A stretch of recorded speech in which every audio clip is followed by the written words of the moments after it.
Hello students, welcome back. हम लोग 10th class का हमारा साइंस का लेसन है केमिकल रिएक्शंस एंड इक्वेशंस।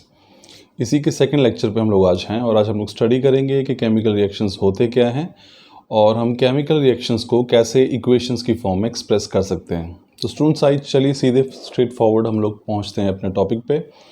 तो केमिकल रिएक्शंस क्या है, हम लोग देखें। हमने केमिकल चेंजेस के बारे में पढ़ा है। दरअसल केमिकल चेंज ही केमिकल रिएक्शंस हैं। अब केमिकल रिएक्शन देखिए क्या है। Chemical reactions are the chemical changes in which reactants transform into products by making or breaking of bonds between the atoms।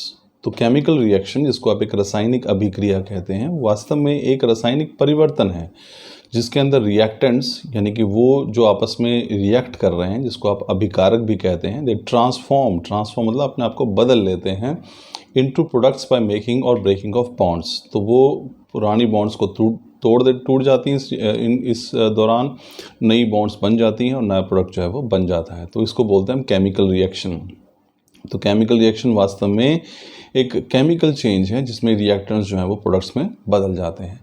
अब देखिए, जब किसी भी केमिकल रिएक्शन को स्टूडेंट हमने एक्सप्रेस करना होता है तो हमारे पास इक्वेशंस होती हैं, जिसको आप समीकरण कह देते हैं। इक्वेशन आप इक्वेट शब्द से देख सकते हैं कि दोनों इक्वेशन का या इक्वेट या इक्वल का मतलब होता है कि दोनों साइड जिसके बराबर हों।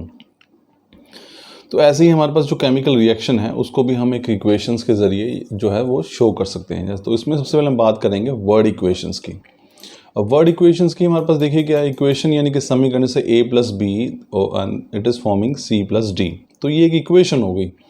तो इसका मतलब क्या हो गया कि a + b जो है वो c और d का निर्माण कर रहे हैं। a और b आपस में मिल रहे हैं और c और d की फॉर्मेशन जो है वो हो रही है। तो किसी चेंज को मैं अगर वर्ड के रूप में लिख देता हूँ तो that becomes a word equation. अब देखो, वर्ड इक्वेशन हमारे पास क्या है। वर्ड यानी कि जब हम शब्दों में किसी समीकरण को लिखते हैं। देखिए क्या है, ये इसे हाईलाइट कर रहा हूँ, आप इसे समझ लीजिएगा। यहाँ से इतना पार्ट हम लोग डिस्कस करने वाले हैं। तो word equation is a chemical reaction expressed in words rather than chemical formulas.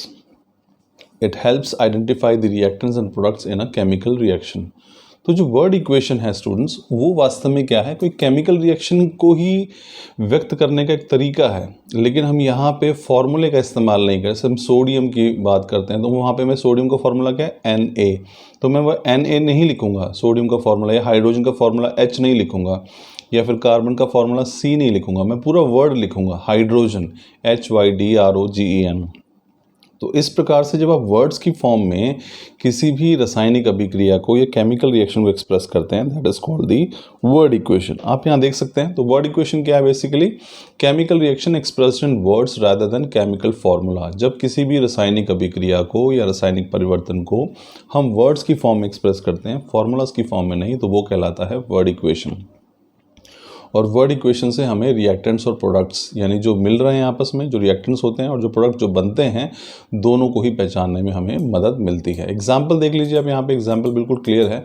आप एग्जाम्पल देखिए, सोडियम क्लोराइड है तो सोडियम प्लस क्लोरीन जो है it is forming sodium chloride. तो ये हमारे पास किस प्रकार का हो गया, ये हमारे पास हो गया रिएक्शन जो है बेसिकली एक वर्ड की फॉर्म में हो गया। तो सोडियम हमने यहाँ पूरा वर्ड लिखा है। सोडियम के लिए आप देख लीजिए यहाँ पे, जो आप यहाँ पे देखेंगे तो सोडियम हमने पूरा वर्ड लिखा है और क्लोरीन भी हमने इसी प्रकार से पूरा वर्ड लिखा है, देख लीजिए यहाँ पे। और ऐसे हमने जो है सोडियम क्लोराइड जो बन रहा है प्रोडक्ट, वो भी वर्ड में लिखा हुआ है। तो सोडियम, इसको हम कैसे एक्सप्रेस करेंगे, sodium reacts with chlorine to form sodium chloride. तो ये स्टूडेंट्स है वर्ड इक्वेशन। तो आई एम श्योर कि आपको समझ में आएगा स्टूडेंट्स। Thank you.